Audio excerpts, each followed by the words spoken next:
So this is my 2003 SV650S. Just got lower fairings. I put them on without any special hardware.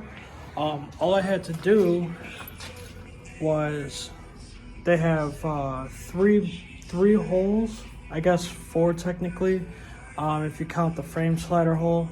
But right up here, you just unscrew this bolt, and back here is the radiator.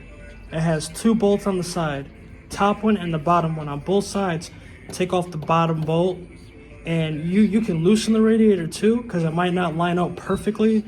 But take off the bottom bolts, and before you put them back in, add a washer to prevent pressure cracks. Now on the bottom, this is the only part where you need a little creativity. There's two holes that kind of join both fairings together. So I used some thick, short bolts, and I got one in the front, one on the bottom, and I hot glued the other side so they don't come out.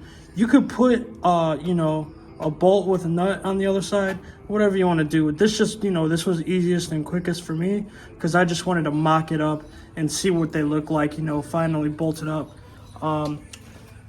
As for these back holes, you do need special brackets that are slightly offset to, I think it goes somewhere down here, but I don't have any brackets and I didn't feel like going through all that. So honestly, it's sturdy enough the way I have it. They're pretty solid, so that's how I did it. Like, it took me 20 minutes. I really didn't put that much thought into it.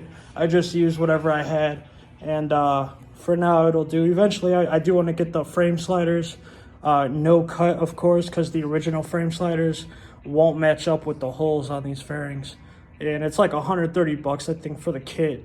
That's the only special hardware you'll really need if you want to use frame sliders with these fairings. Other than that though, they came out pretty decent. I'm happy with it and can't wait until it's warm enough to ride.